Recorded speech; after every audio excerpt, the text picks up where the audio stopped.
3 global superpowers, 3 total collapses. Same exact pattern every single time. United States has already completed 5 of the 7 stages. We're not heading toward the pattern, we're inside it. Deep enough. Spain controlled half the world's gold in 1590, bankrupt within 80 years. Britain ruled the largest empire in human history. The pound sterling was the global reserve currency. Gone in 40 years. The Soviet Union was a nuclear superpower in 1991. Ceased to exist in 900 days. Not from invasion, not from war, from economic implosion. Before we break down the pattern, you need to understand what imperial collapse actually looks like when it's happening. Not in documentaries, in real time on the ground. It doesn't start with tanks rolling through streets. It starts with something far more subtle, economic exhaustion. The empire extends beyond its capacity to maintain itself. Military bases on every continent, promises it can't keep, debts growing faster than the ability to service them. At first, everything appears normal. Currency still functions, markets still operate, politicians still make confident speeches.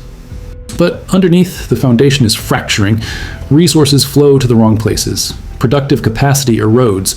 The talented people start leaving quietly. Then comes acceleration.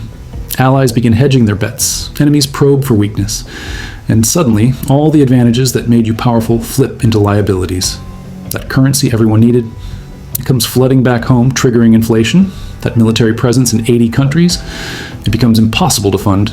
Those promises backed by strength, they become empty threats. This isn't speculation, this is documented history. Spain, Britain, and the Soviet Union each followed this sequence precisely because they made the same decisions we're making right now. They believed their power was permanent. They overextended militarily while their economic base deteriorated. They manipulated their currency until it lost credibility. And they refused to acknowledge reality until collapse was already underway. Let's start with Spain, the original blueprint. After Columbus reached the Americas in 1492, Spain became the first genuine world power. They conquered the Aztec and Inca empires, seized control of silver mines so rich they literally changed the global money supply. By 1550, Spanish galleons were transporting 200 tons of silver annually. By 1600, over 400 tons. Spain controlled the money and everyone wanted Spanish silver. The Spanish real was the world's reserve currency. Stage 1, military overextension. King Philip II, ruling from 1556 to 1598, had more wealth than any monarch in history.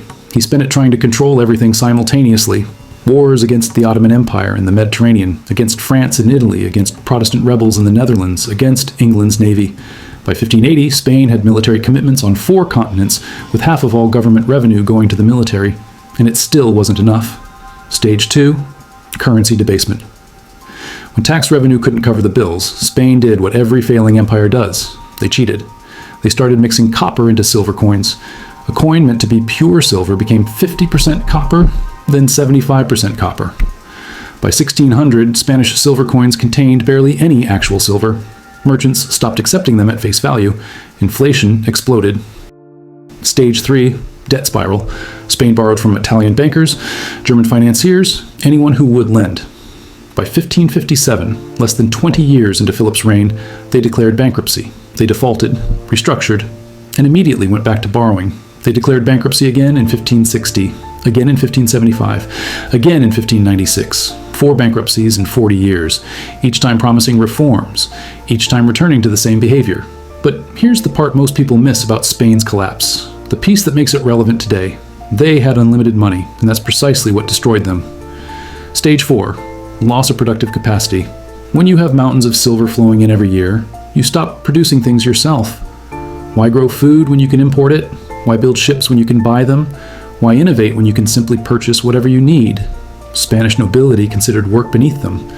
Manufacturing declined steadily. Agriculture stagnated. All the silver that arrived from the Americas went straight back out to pay for French wine, Italian silk, Dutch manufactured goods. Spain became a pipeline. Wealth flowed through, but none of it stayed. By 1600, Spain was producing almost nothing domestically. They were entirely dependent on imports, entirely dependent on continuous silver supplies to pay for everything. And when the mines began depleting, when production dropped, the entire system imploded. Stage 5, social decay. With the economy failing, crime surged. Beggars filled Madrid's streets. Productive citizens emigrated to France, England, the Netherlands, countries that were building things, creating wealth. Spain was left with bureaucrats, soldiers, and priests. Nobody creating value, everyone consuming it. By 1640, Spain lost Portugal. By 1650, they lost the Netherlands, their richest territory. By 1700, the Spanish Empire was a hollow shell, still large on maps, but economically dead. They went from global superpower to secondary power in less than a century. Spain today is a pleasant regional European country, culturally rich but strategically irrelevant. The descendants of conquistadors are a tourist destination. That's what imperial collapse looks like when the sequence completes. Jump forward 300 years to Britain, an empire so vast that the sun literally never set on British territory. At its peak, Britain controlled 25% of the world's land surface and 400 million subjects. The pound sterling was the global reserve currency, every major contract denominated in pounds, every central bank holding British bonds, London as the undisputed financial center of the world. They believed it was permanent. They were already following the pattern. Stage 1 hit with World War I. By 1900, Britain had military commitments on 6 continents. When war erupted in 1914, Britain faced a choice: stay neutral or bankrupt the empire to win. They chose to fight. The war cost over $40 billion, equivalent to $1 trillion today. They borrowed heavily, mostly from the United States. By 1918, the creditor had become the debtor. Stage 2, currency manipulation. Britain suspended the gold standard in 1931. The pound, once as good as gold, became just paper.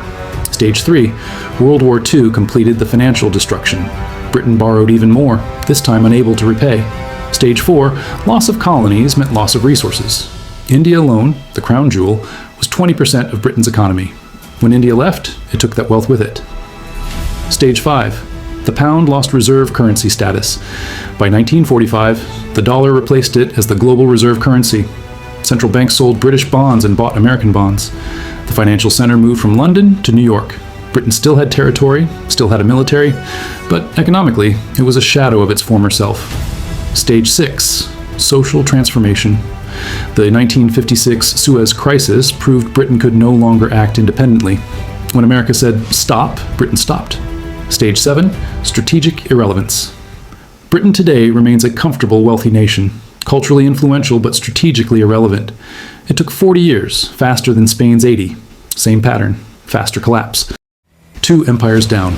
Both followed the exact same 7-stage sequence. Spain took 80 years to complete the pattern.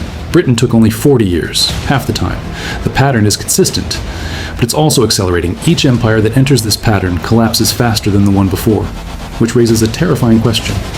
If a third empire followed this pattern, how fast would it collapse? That's exactly what we'll examine in part 2, because there was a third empire, a nuclear superpower that seemed invincible, until it wasn't. And what happened to them happened in less than 3 years.